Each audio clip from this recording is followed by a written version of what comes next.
Good evening, class. Recording has been started. Please mark your attendance in the chat box. Write your name, standard, and location. Let me present the screen. Today we will study chapter number 1 of science, crop production and management. इससे पहले कि मैं start करूं, सभी लोग आप chat box में attendance बना दीजिए। जो लोग लेट से आए हैं उनके लिए in attendance you have to mention your name, standard and location.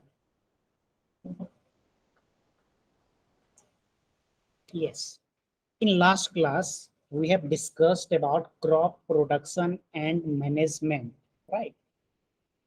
हमने पिछले क्लासेस में इस चैप्टर्स की बेसिक सी चीजें डिस्कस किया। So today we will discuss same chapter with next topic. Okay. So पिछले क्लासेस में हमने डिस्कस किया था क्रॉप के बारे में, क्रॉप के टाइप्स के बारे में एंड एग्रीकल्चर मैनेजमेंट, राइट। सो सबसे पहले हमने इस टेबल के बारे में डिस्कस किया। यस, हाँ, ओके।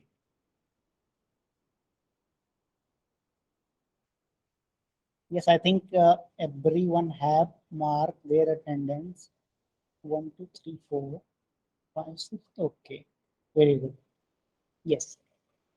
So हमने लास्ट क्लास में जाना कि कैसे हमारे एंसेस्टर्स ने एग्रीकल्चर की शुरुआत की। पहले क्या थे? They are hunter and gatherer, right.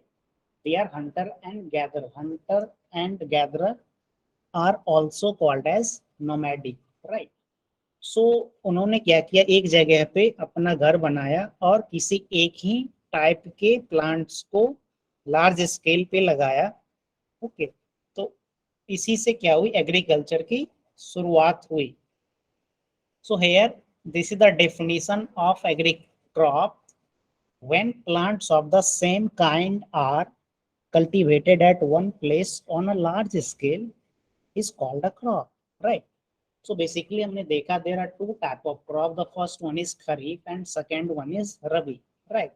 So kharif crop की ड्यूरेशन क्या है? June to September. June to September means you can say rainy season, right. Rainy season और समर सीजन। और एंड रबी क्रॉप ये क्या है? विंटर सीजन के start में रबी क्रॉप स्टार्ट होती है। ओके, जैसे the example of rabi crop is wheat, गेहूं। Okay, wheat is an example of rabi crop. तो व्हीट एग्रीकल्चर फील्ड में हम कब शो करते हैं? अक्टूबर, नवंबर, दिसंबर में हम लोग अपने एग्रीकल्चर फील्ड में व्हीट शो करते हैं, राइट। और होली कब होती है इंडिया में? होली मार्च के टाइम में होती है। तो आपने सोशल साइंस में पढ़ा होगा कि जब क्रॉप को हार्वेस्ट करते हैं तो उसी की खुशी में होली का त्योहार मनाई जाती है। और भी बहुत सारी स्टोरीज हैं, बहुत सारी जो हमारा पर्व और त्योहार है, फेस्टिवल्स, वो क्रॉप के साइकिल पे बेस्ड थी, right.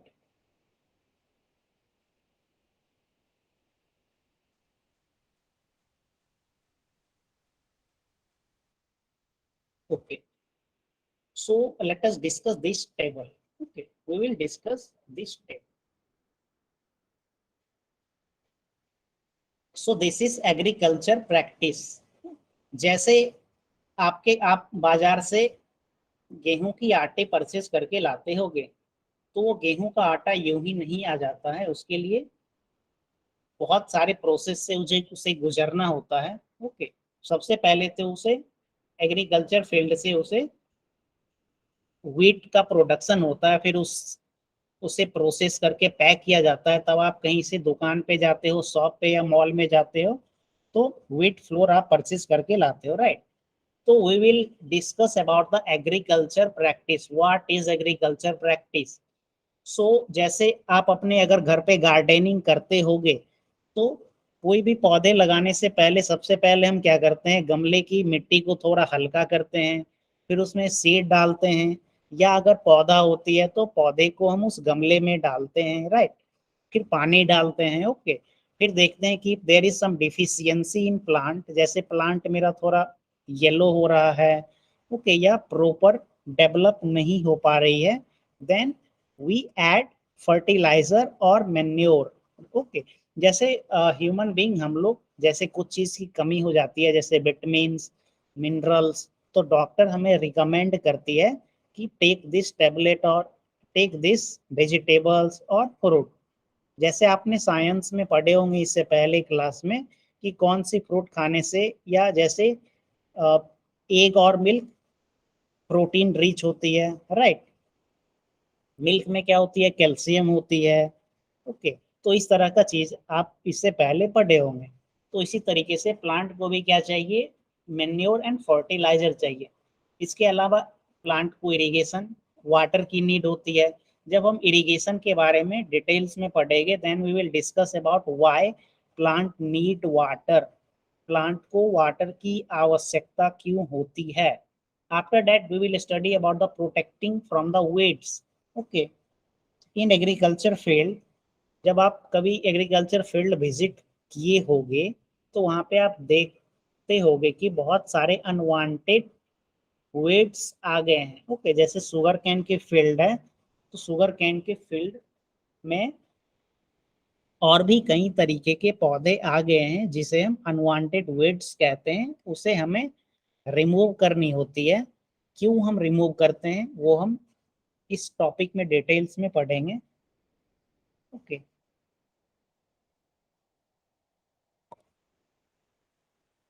So the first topic is preparation of soil, okay. यहाँ पे हमने ये लास्ट क्लास के बारे में जो डिस्कशन किया था यहाँ पे वो मेंशन्ड है। Our topic is crop production and management. At the first point of our discussion is what is the definition of crop. हमने सबसे पहले ये जाना कि क्रॉप क्या होती है, okay. After that we discuss about the types of crop, जिसमें हमने rabi crop and kharif crop के बारे में जाना। आफ्टर दैट कैसे हम ये क्रॉप का प्रोडक्शन करते हैं, उसकी क्या स्टेप्स होती है, उसे हम बोलते हैं एग्रीकल्चर मैनेजमेंट, ओके। तो इसकी जो भी स्टेप्स हैं, the first step is ploughing और tilling, second is sowing, third is manures and fertiliser, next is irrigation. इसी तरीके से आगे जाती है, we will discuss one by one. So the first topic is ploughing और टिलिंग, राइट। प्लॉइंग को हम टिलिंग भी बोलते हैं, राइट। तो हमने पिछले क्लास में आपको वीडियो दिखाया था कि कैसे हम एग्रीकल्चर फील्ड को प्लाव करते हैं, राइट। तो सबसे पहले हमें यह जानने की जरूरत होगी कि why we prepare the soil. Let me adjust the screen.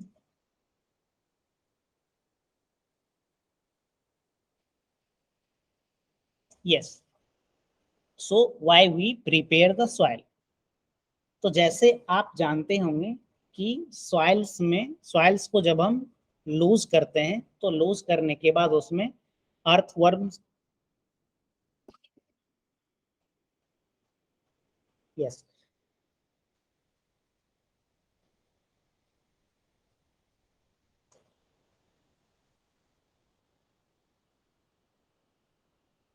Sorry, so the first step of the agriculture management is preparation of the soil. So यहाँ पे अभी हम यह जानेंगे कि हम सॉइल को क्यों प्रिपेयर करते हैं, ओके। सो जब हम सॉइल को लूज करते हैं तो उसमें अर्थवर्म्स जैसी, जो कि फार्मर्स की फ्रेंड बैक्टीरिया, जैसे आपने जैसे पढ़े होंगे इससे पहले, उसके तौर पे वो काम करती है, okay.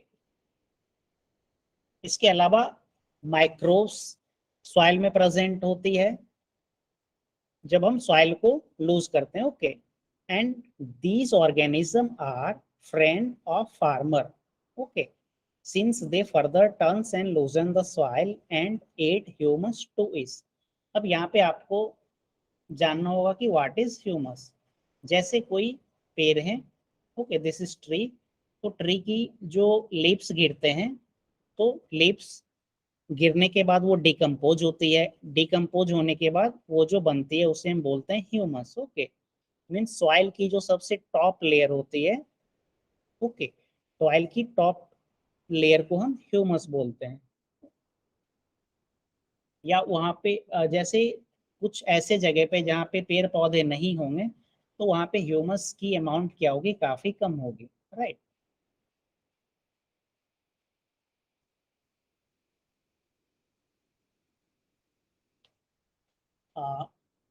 You have learned in the previous classes that soil contain minerals, water, air, and some living organism.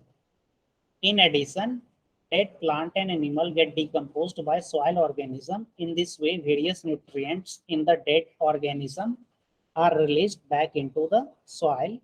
These nutrients are again absorbed by the plant. आपने इससे पहले क्लास में पढ़े होंगे कि सॉइल्स में मिनरल्स होती है, सॉइल वाटर कंटेन करती है, सॉइल में एयर की अमाउंट रहती है और कुछ लिविंग ऑर्गेनिज्म रहती है जैसे microbes and bacteria, okay.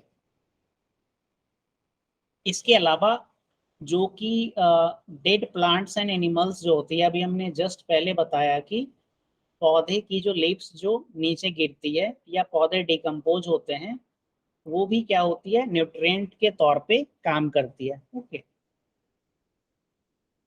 Since only a few centimeters of the top layer of the soil support plant growth, turning and loosening of soil brings the nutrient-rich soil to the top so that plant can use the nutrients. Okay, right now we have discussed about the humus. Okay, जो कि only a few centimeters of the top layer of soil support the plant growth. Okay, soil की जो top layer होती है वो plant की growth को support करती है, ओके। और जब हम सॉइल को टर्न करते हैं या लूज करते हैं, ओके, तो soil brings the nutrient rich soil to the top so that plant can use the nutrient. Means ऊपर का जो भी न्यूट्रिएंट होता है वो आपस में इंटरमिक्स होता है, जिससे प्लांट को अच्छे तरीके से न्यूट्रिएंट्स मिल जाती है, okay. So we have discussed in last class about tilling or plowing. There are several methods of tilling or plowing. यहाँ पे ऑक्स के द्वारा यहाँ पे प्लॉइंग की जा रही है। इसके अलावा हमने देखा था ट्रैक्टर के मदद से कैसे प्लॉइंग की जाती है, ओके। तो ये सारी चीजें हमने पिछले क्लासेस में डिस्कस किया। So now we will discuss about the second step, sowing, okay. हम यहाँ पे सोइंग के बारे में डिस्कस करेंगे। सबसे पहले हम समझते हैं कि व्हाट इज सोइंग। सोइंग का मतलब बीज को एग्रीकल्चर फील्ड में डालना, ओके। जैसे एग्रीकल्चर फील्ड है तो एग्रीकल्चर फील्ड में जो भी सीड होती है, सीड को डालना, उस प्रोसेस को हम क्या बोलते हैं, सोइंग बोलते हैं, राइट। सो फॉर एग्जाम्पल हम राइस सो कर रहे हैं, राइट, या वेट।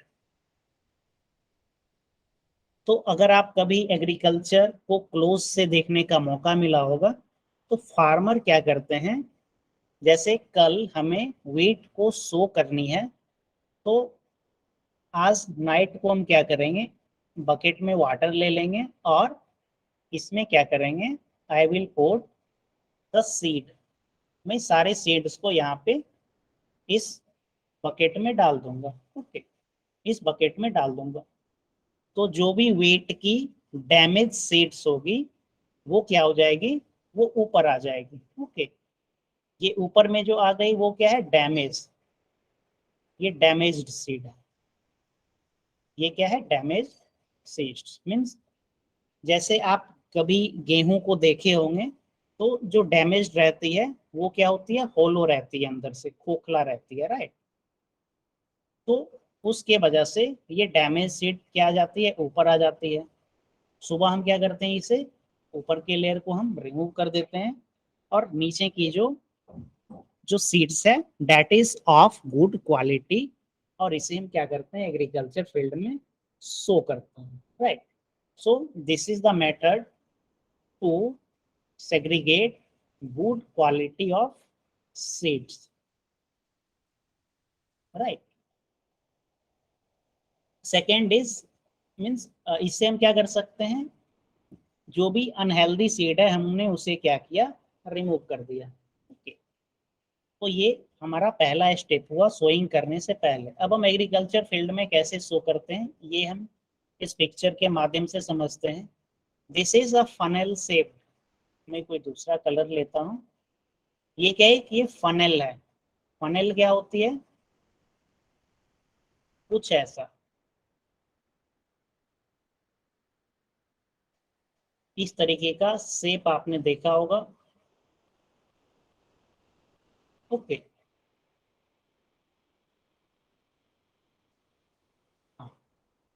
यहाँ पे आप राइट साइड में एक शेप देख रहे हो, दैट इज कॉल्ड एज, ये क्या है, funnel shape. This is funnel shape.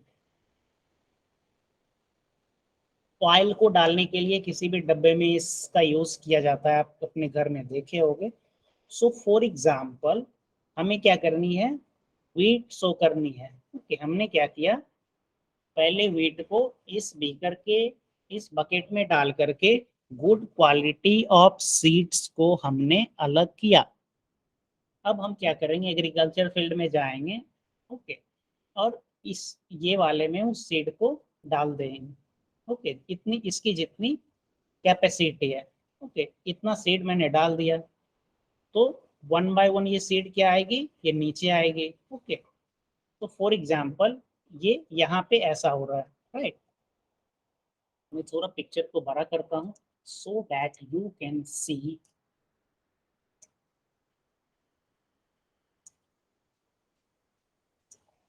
Okay. तो यहाँ पे इस फनल में क्या किया आपने, सीड डाल दिया। तो ये सीड क्या होती है, वन बाय वन यहाँ पे आती है, एक यहाँ पे आई, फिर यहाँ पे आई, okay. So one by one ये सीड ये शो होते जाएगी, जैसे जैसे ये ऑक्स आगे बढ़ते जाएगा, ओके। सो इसका एडवांटेज क्या है, what is the advantage of this process. इस प्रोसेस का एडवांटेज क्या है, फॉर एग्जाम्पल अगर आप मैनुअली सीड को सोइंग करने जाओगे तो ऐसा भी हो सकता है कि एक ही जगह पे 5 सीड्स आ गए, ओके। एक ही जगह पे 5 सीड्स आ गए तो सारे सीड्स क्या होंगे, जर्मिनेट होंगे।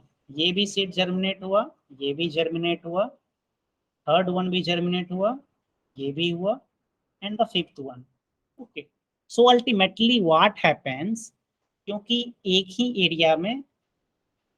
एरिया में जरूरत से ज्यादा यहाँ पे प्लांट्स हो गए हैं, ओके। तो इन्हें क्या मिलेगी, मिनरल्स कम मिलेगी, okay. These plant get less amount of sunlight, okay. तो इससे इसकी क्या होगी, ग्रोथ हैम्पर हो जाएगी। इसकी ग्रोथ क्या होगी, ग्रोथ इसकी कम होगी, ओके। ग्रोथ कम होगी तो हमारा क्या होगा, यील्ड कम होगा। यील्ड का मतलब उपज, हमारी क्या होगी, किसान की यील्ड क्या होगी, कम होगी। अगर एग्रीकल्चर फील्ड में यील्ड कम हुआ तो हमें क्या होगा, प्रॉफिट कम होगा, राइट। सो अगर हम यह सोच करके एक ही जगह पे 5 सीड अगर मैं डाल दूं तो हमें ज्यादा क्रॉप होगा, तो ये क्या है, गलत है। इससे हमारा यील्ड क्या होगा, डिक्रीज कर जाएगा, and we will make a loss, okay. So इस इस फनल शेप जो इंस्ट्रूमेंट है इसकी मदद से हम सी को सोइंग करते हैं। आप अभी भी अगर गांव जाते होगे तो देखते होंगे मैनुअली भी लोग करते हैं, ओके। सो ये हमने देखा ऑक्स, ये क्या है, ऑक्स। अब हम देखते हैं कि कैसे हम ट्रैक्टर की मदद से ये सेम काम की जाती है।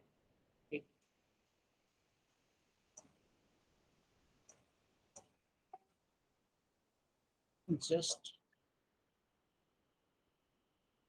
यस, इसे हम क्या बोलते हैं, seed drill.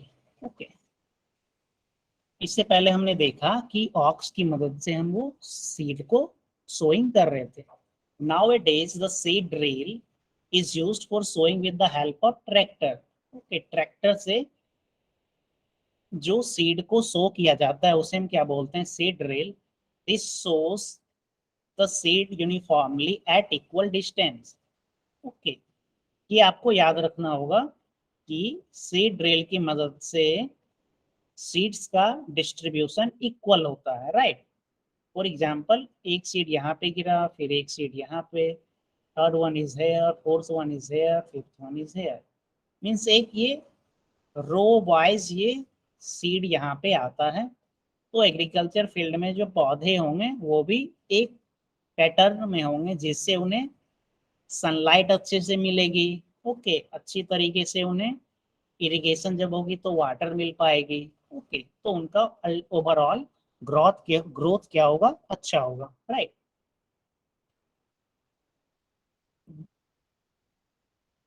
Being eaten by birds. Okay, हाँ, एक ये भी इसका एडवांटेज है।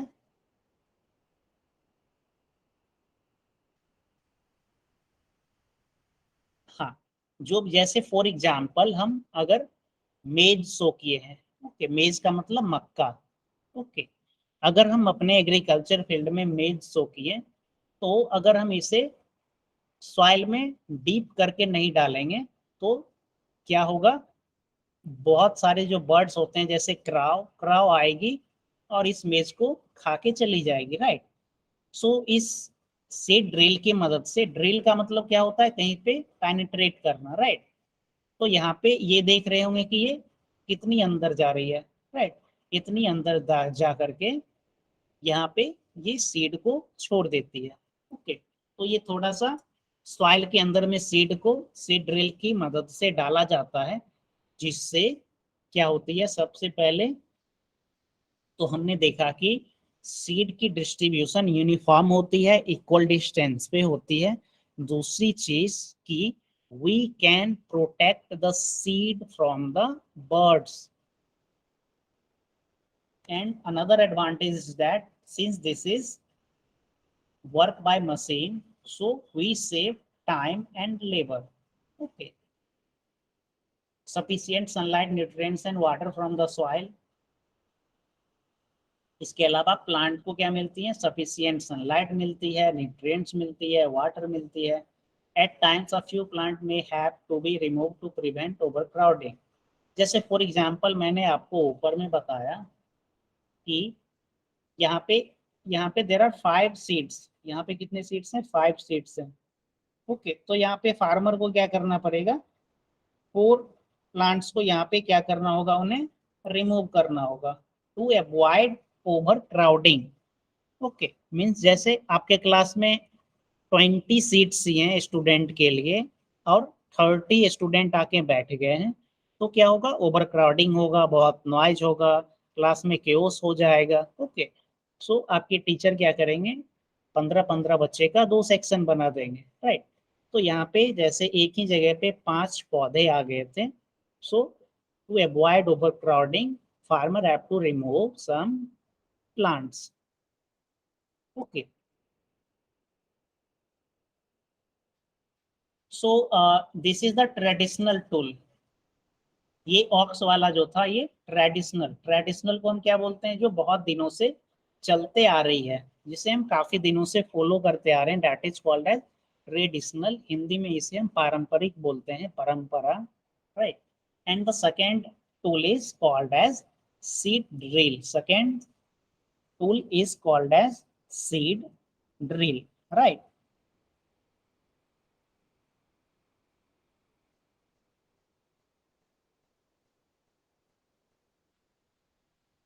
Yes. Now our next topic is adding manure and fertilizer. Okay. till yet we have discussed about crop, types of crop, Rabi and Kharif. Then we have discussed about plowing, then sowing, right? Now we will discuss about manure and fertilizer,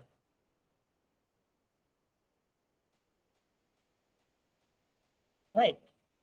So this is the step of crop production, right? जो अभी हम पढ़ रहे हैं ploughing से start किया, this is the first step towards the crop production. Okay, ये क्या है, हमारी agriculture management means crop production की में जो अलग अलग तरीके की जो प्रोसेस होती है अभी हम उसके बारे में पढ़ रहे हैं। Okay, so the next step is adding manure and fertiliser. So before going to next step, let me confirm in chat box that,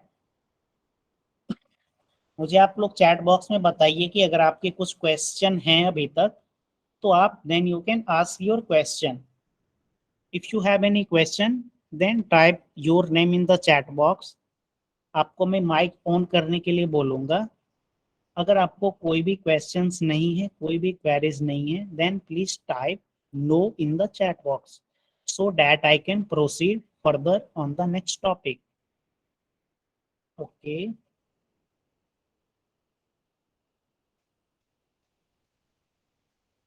Okay. So let us start the next topic, adding manure and fertilizer. Okay. So let us understand what is manure and what is fertilizer. So can anybody say what is manure? If anybody wants to say, then you can raise your hand.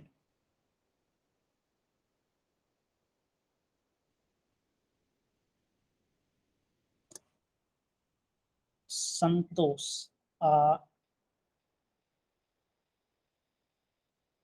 एक मिनट, sorry Salok, आपका नाम सालोक है, sorry. हाँ Salok, please unmute yourself and tell what do you mean by manure.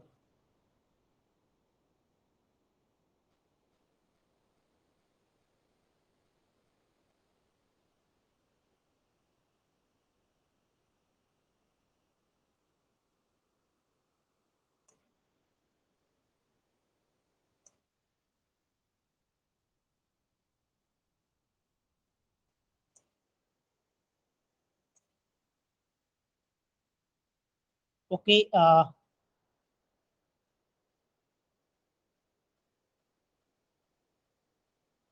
System में आपको mic on करके बोलना है, right?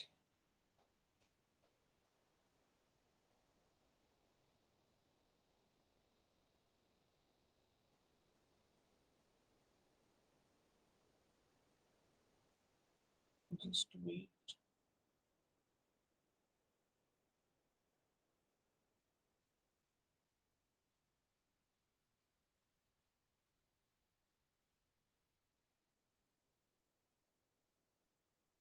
Please unmute the second person who raise the hand.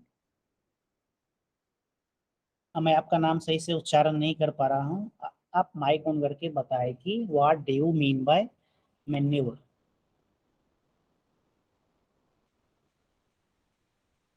Okay, your mic is not working. Okay.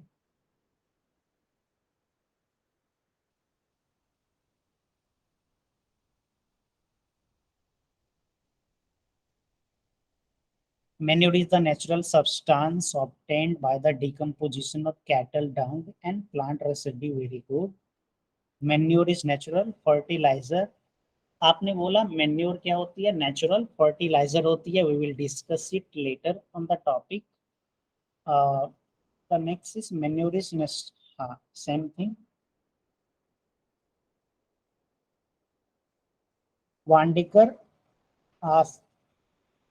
क्या आप mic on करके बोलना चाहते हैं? आपने Yes, रेज sir. हैंड किया है। Yes yes, Audible. Sir, manure is a kitchen waste or home waste We can provide to the soil for the nutrition. Okay, very good. It is, as she said, that it is kitchen waste residue which is used to provide nutrients to plant. Anybody else wants to speak? If anybody wants to say, then you can raise your hand so that class will become interactive. Since this is first chapter of your topic, so we are going little bit slow. So let us discuss about adding manure and fertilizer, right? So जैसा कि हमने इससे पहले आपको बताया कि human being को भी कभी कभी कुछ एडिशनल चीजें की जरूरत होती है. For example, if there is problem in your eyes, then doctor says to you that take green leafy vegetables.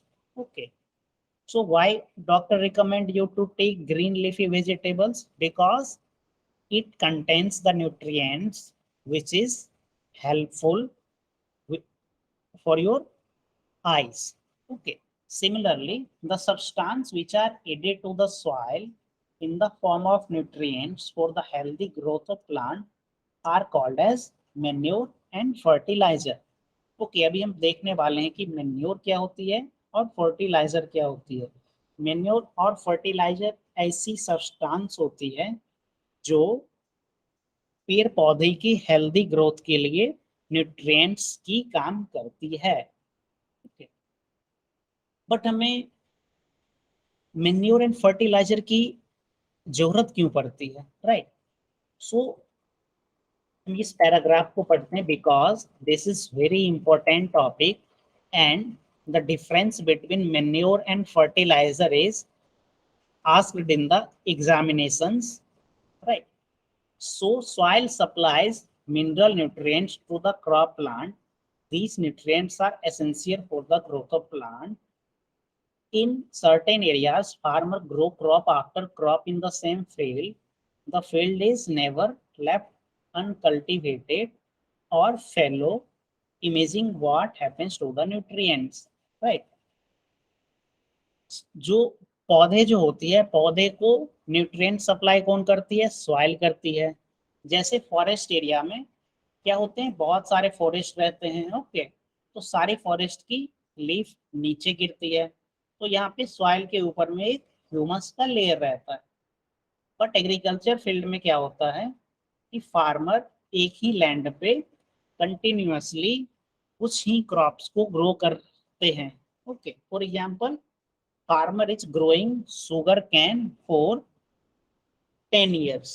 Okay, पिछले 10 साल से फार्मर एक लैंड पे, एग्रीकल्चर लैंड पे सिर्फ शुगर कैन का ही क्रॉप कर रहे हैं. तो इससे क्या होती है, उस उस एग्रीकल्चर फील्ड की न्यूट्रिएंट्स वैल्यू कम हो जाती है. वहां पे हमें क्या डालना होगा फिर? वहां पे हमें मैन्योर्स एंड फर्टिलाइजर्स एडिशनली डालना होगा, जिससे पौधे का डेवलपमेंट अच्छे तरीके से हो जाए. ओके,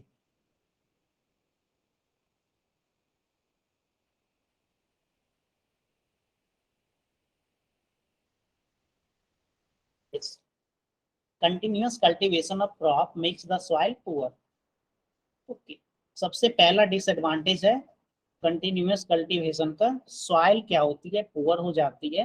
किस चीज में? न्यूट्रिएंट्स में. इसके लिए हमें क्या मैन्योर डालना पड़ता है, जो कि इस न्यूट्रिएंट्स की कमी को पूरा कर सके. And this process is called as manuring. Okay, now let us this yes, so this is what manure is: an organic substance obtained from decomposition of plant and waste. So when someone asks you what is manure, तो आप क्या बताओगे? You will tell that manure is an organic substance obtained from the decomposition of plant or animal waste. जैसा कि कुछ देर पहले एक student ने बताया कि किचन की जो वेस्ट होती है उसे हम मैन्योर के तौर पे यूज कर सकते हैं. ओके, तो यहाँ पे आप याद रखने के लिए आप ये बता सकते हो, मैन्योर जो होती है that we get from natural source. Okay, जैसे जो भी वेजिटेबल्स है, वेजिटेबल्स को डिकम्पोज करके आप मैन्योर बना सकते हैं। काउ डंग को डिकम्पोज करके वर्मी कंपोस्ट बनाया जाता है। ओके, इसी तरीके से और भी तरीके से मैन्योर बनाई जा सकती है। Farmer dump plant and animal waste in pits at open place and allow it to decompose. अभी हम देखते हैं कि कैसे हम काउ डंग से मैन्योर बनाते हैं, राइट। सो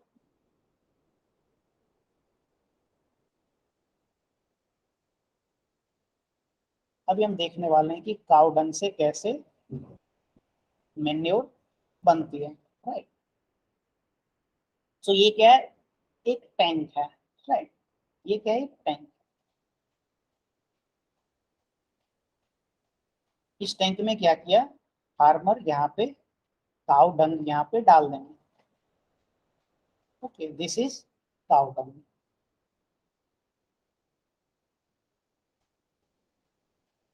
अभी हम देखते हैं कि काउ डंग से what how we can make vermi compost by using cow dung. Okay, cow dung को डालने से पहले हम क्या करते हैं, इसमें कुछ ग्रीन जो कि वेस्ट होती है, जैसे प्लांट की टहनी वगैरह या किचन की वेस्ट, ये सारी चीजें हम इसमें इंटर मिक्स कर देते हैं। ओके, ये मैं यहाँ पे फिगर बनाने के साथ ही मिक्स किया हूँ। ये जो ग्रीन वाला है ये क्या है, एक ग्रीन वाला है और एक पर्पल।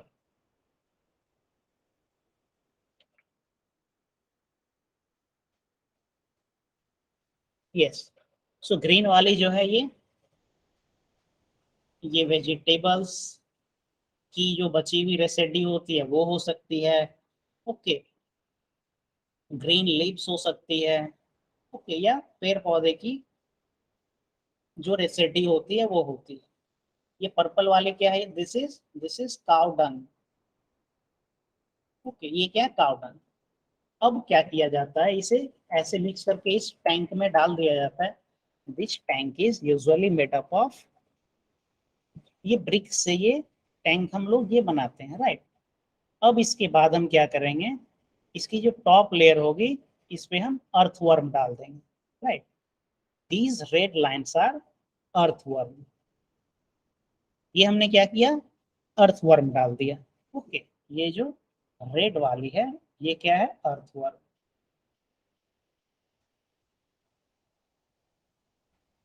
ये अभी हम क्या बना रहे हैं, we are making vermi compost. तो अब क्या होगा, ये टॉप लेयर पे अर्थवर्म है, ये अर्थवर्म धीरे धीरे नीचे जाएगा। ओके, और एक समय आएगा कि ये सारे अर्थवर्म ऊपर से क्या आएगी, नीचे आएगी। ओके, मीन्स ये जो हमने मटेरियल डाला है इसे ये कंज्यूम करते आएगी।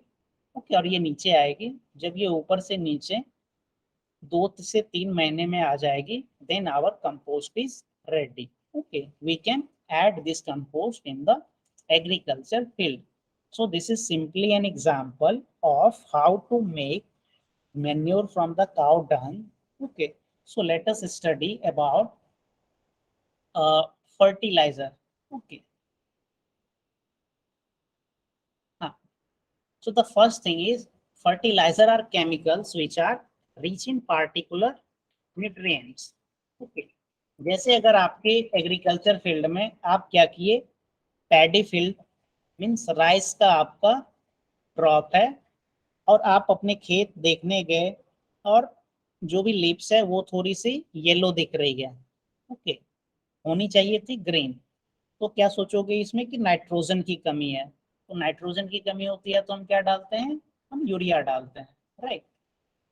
Okay, so fertilizer are chemicals which are rich in particular nutrient. जैसे यूरिया में क्या होती है, नाइट्रोजन होती है। ओके, अब हम फर्टिलाइजर का कुछ एग्जाम्पल्स देखते हैं। The first is urea, second is ammonium sulphate, third one is super phosphate, fourth one is potash, fifth one is NPK. The full form of NPK is N stand for nitrogen, P stand for phosphorus, K stand for potassium. Okay. You need to remember the full form of NPK. The full form of NPK is often asked in the examinations, right? सो हम fertiliser की मदद से हमारी yield क्या होती है, बढ़ती है, बट इसका क्या है, कुछ डिसएडवांटेज भी है, राइट? तो यहाँ से अभी हम डिसएडवांटेज देखने वाले हैं। तो the first disadvantage is it makes the soil less fertile. Okay. Second is this is the cause of water pollution. For example, हम अपने एग्रीकल्चर के फील्ड में यूरिया का यूज कर रहे हैं। ओके। आपने अपने एग्रीकल्चर फील्ड में यूरिया डाला, उस समय के बाद क्या हुई, रेन हुई, रेन होने के बाद वो फर्टिलाइजर वाटर में मिक्स हो गई और वो वाटर जाकर के पॉन्ड में चली गई। ओके। पॉन्ड में क्या होती है, फिश होती है, या वो वाटर रिवर में चली गई। ओके। सो इसी तरीके से this is the source of water pollution. We have to substitute fertilizer with organic manure or leave the field uncultivated. तो फर्टिलाइजर क्या क्या होता है, फर्टिलाइजर इज हार्मफुल। ओके। हमने फर्टिलाइजर के बारे में क्या पढ़ा, फर्टिलाइजर ये क्या है, केमिकल सब्सटेंस, राइट? ये क्या है, केमिकल सब्सटेंस, और यू कैन से आर्टिफिशियल। ओके। जैसे मैन्योर क्या होती है, वो नेचुरल मेथड से हम प्रिपेयर करते हैं। This is artificial, means factory में हम केमिकल सब्सटेंस की मदद से ये फर्टिलाइजर बनाते हैं। Second thing you need to remember, example of fertilizer. तो क्या बताओगे, urea, potash, NPK, right? Then what is advantage of fertilizer? Advantage of fertilizer, so it increases yield. यहाँ पे हमारी यील्ड क्या होती है, इंक्रीज होती है। फिर इसके बाद हमने क्या देखा, that it makes our soil unfertile, right? हमारी सॉइल को क्या बनाती है, बंजर बनाती है। इसके अलावा this is the source of water pollution, right? This is source of water pollution. So we need to replace fertilizer with manure, right? Fertilizer को हमें क्या किससे करनी होगी, मैन्योर से रिप्लेस करनी होगी। तो आपने अभी न्यूज में सुना होगा कि श्रीलंका में काफी इकोनॉमिक क्राइसिस चल रही है, लोग कंट्री छोड़ के दूसरे जगह पे जा रहे हैं। ओके। तो श्रीलंका में क्या हुआ था, कि अगर आप न्यूज में इंटरेस्टेड होंगे तो आपको मालूम होगा, श्रीलंका की गवर्नमेंट ने क्या की थी कि उन्होंने बोला कि you can not use fertilizer, fertilizer का आप यूज नहीं करो।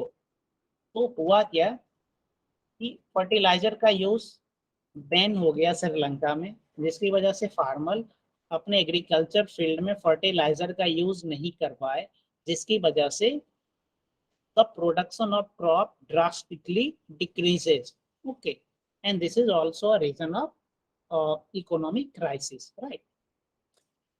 So this is about the fertilizer and manure. So the next thing is that we can avoid this by crop rotation. सबसे पहला तरीका है फर्टिलाइजर का यूज कम करने का, that by using crop rotation we can reduce the use of fertilizer. Okay. इसका हम example देखेंगे, राइजोबियम बैक्टीरिया होती है, लाइक ओके। ये अगले क्लास में we will discuss this in next class. Okay, rhizobium bacteria जो कि लेग्यूमिनेसी प्लांट में पाई जाती है। The plant of pulses group contains rhizobium bacteria, और उस कैटेगरी के प्लांट को हम लेग्यूमिनेस प्लांट बोलते हैं, right. Then in next class we will discuss about the difference between fertilizer and manure. This is very important, right? Okay.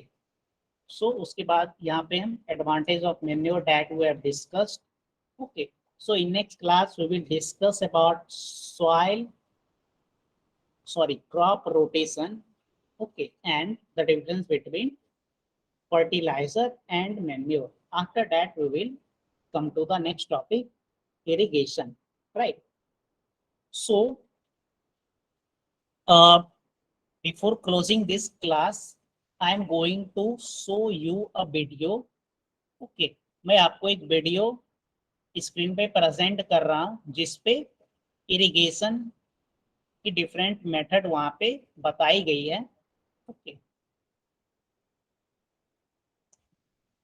हम लोग अगले क्लास में इरिगेशन के बारे में पढ़ेंगे। इससे पहले हम थोड़ा एनिमेटेड वीडियो के माध्यम से हम देख लेते हैं कि अलग अलग तरीके की इरिगेशन के बारे में हम फैमिलियर हो जाते हैं, right.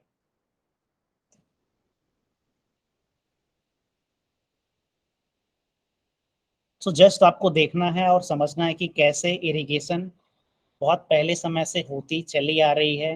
What are different method of irrigation, okay, how our ancestors irrigated our agriculture field.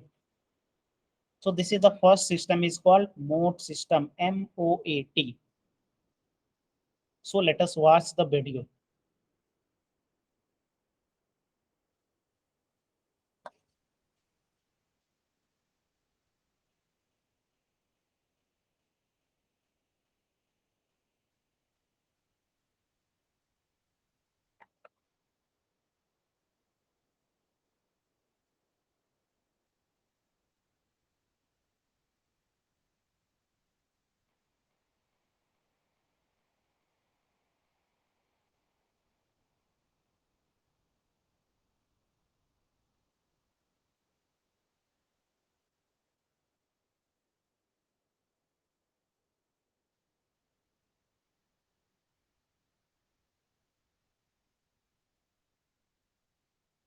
सो यहाँ पे आप देख रहे होंगे कि चेन्स में क्या है, बकेट है। One by one each bucket यहाँ पे जा रही है वाटर में, और फिर उसमें वापस पानी आ रहे हैं, और ऊपर में जाकर के वो बकेट बकेट टेढ़ा होती है और उस चैनल में वाटर चली जाती है, right. Just watch the video and take a glimpse of irrigation and its method. This is the next method, Daily system.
These videos were the traditional method of irrigation, and the next one is modern irrigation system. The first one is drip, and the second one is a sprinkler.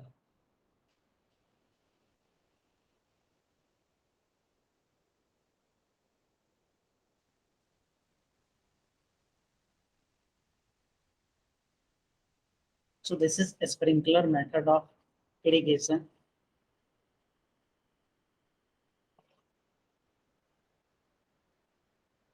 In this way, we can save a lot of water.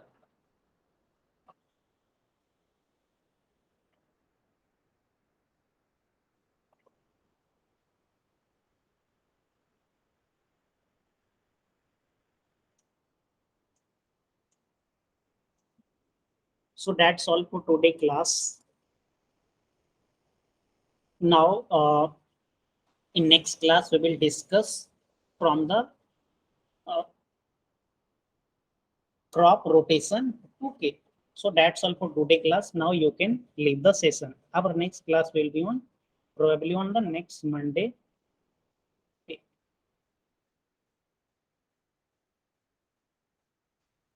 If you have any question, then you can drop in the chat box. Otherwise, please leave.